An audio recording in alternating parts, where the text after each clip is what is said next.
정말 궁금하네요. 이에 관한 책도 없고. 안녕하세요. 지식틀치기입니다. 먼저 답변 드리기 전 이미지 저작권상 화면과 음성이 고르지 않은 점 양해 바랍니다. 영상을 끝까지 시청해주시고 좋아요 한 번씩 눌러주세요. 영상을 만드는 사람에게 큰 힘이 됩니다. 답변 드리겠습니다. 대부분의 미라는 이집트에서 많이 발견되는데요. 우선 이집트 사람들은 시체 처리 방식에 따라서 향유를 바르거나 다른 방법으로 오래 보관할 수 있도록 처리했어요. 왜냐하면 이집트 사람들은 언젠가 자신의 세계가 사라질 거라는 생각이 두려웠던 거죠. 그들은 주술의 힘을 믿어서 그들 눈에는 영원한 생명을 약속해주는 것으로 보이는 장례의식을 만들어냈고 그것이 미라인 셈이죠. 우선 미라를 만드는 사람들은 우선 그 시신을 그들의 작업장인 미의 집으로 가져가요. 그리고 돌칼로 시신의 왼쪽 부분을 잘라 간과 허파를 꺼낸 뒤 그것을 말려 카노푸스의 단지라는 특별한 그릇 속에 보관해요. 뇌도 빼냈지만 심장은 시신에 그대로 남겨뒀다고 해요. 이유는 사후세계에서 심장의 무게를 잴 수 있도록 하는 하나의 주술적인 의미인 거죠. 그리고 난 뒤 나트론 결정으로 시신을 덮어 썩지 않게 하고 나뭇잎이나 톱밥 같은 건조한 재료로 시신을 채운 뒤 아마포를 돌돌 휘감았죠.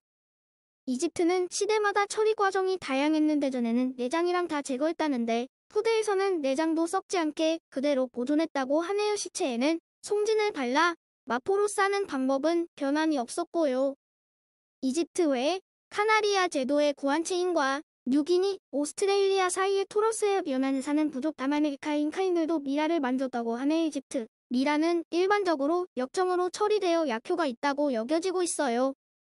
미라란 포르투갈어서 역청을 뜻하는 아랍어 무미야에서 온 말이라네요. 중세에는 미라를 부수어 가루 만드는 것이 아주 중요한 약재가 되기도 했대요. 그러나 이 시대 사람들은 미라의 약효가 역청에 있다는 사실을 인식하지 못해서 중재인이나 자살한 사람들의 시체로 가짜 미라약을 만들기도 했대. 유럽에서는 18세기까지 미라를 상품으로 사고 팔았다고 하네요. 그리고 한편으로는 피라미드에 만들어진 구조가 미라를 썩지 않는다고도 해요.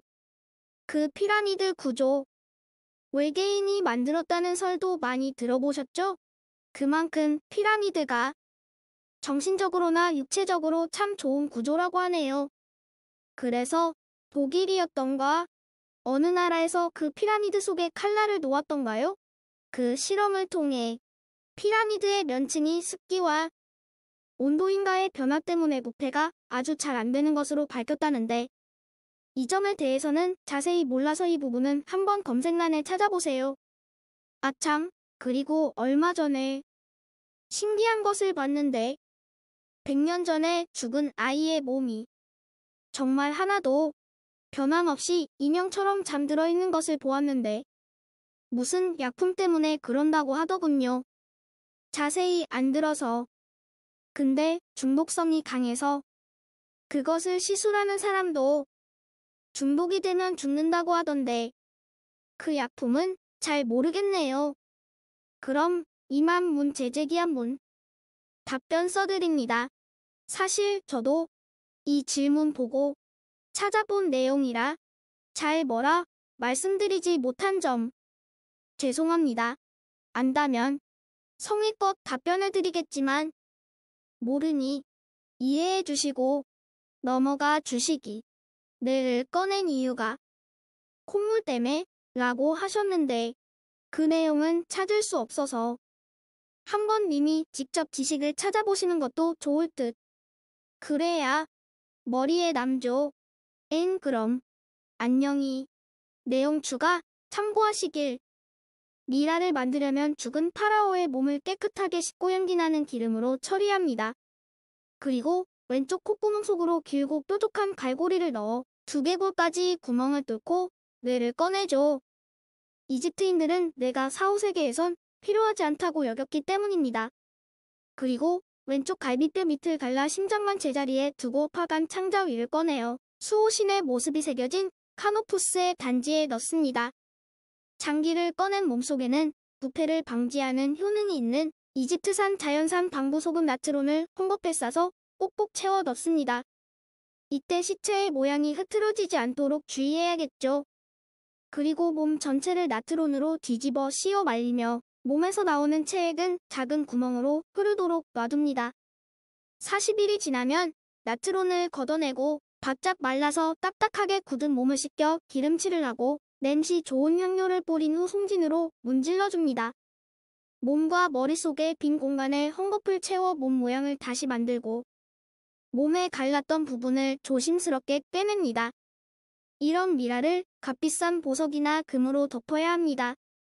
보석에 새겨진 상징들은 다른 세상에 잘 들어가서 영생을 살기를 기원하는 의미를 담고 있죠.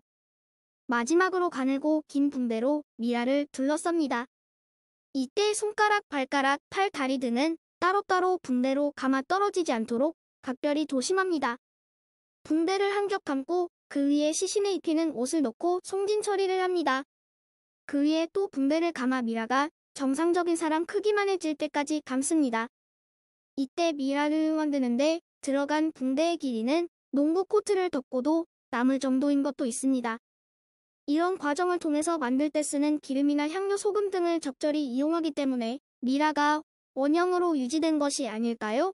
참고로 말하자면 람세스 2세의 미라를 만들 때 코 속에 비비탄처럼 동그란 흡추 열매를 가득 넣어 붕대로 감아도 콧날이 살아있도록 만들었다고 합니다. 그래서 람세스 2세의 미라를 뾰족한 메모리 코가 잘 살아있습니다. 또 람세스 4세의 미라에는 눈자리에 작은 양파 2개가 놓여 있었다고 합니다. 그 이유는 미라의 눈에 생기를 주기 위해서 널리 퍼졌으며 당시 의학책 교본에 실리기도 했다고 합니다. 지금까지 지식들찍이었습니다. 다음 영상은 더욱 호기심 많은 질문들로 업데이트될 예정입니다. 구독하시면 일상생활에서 가끔 궁금한 질문들이 함께할 것입니다. 지식과 상식 얻어가세요. 감사합니다.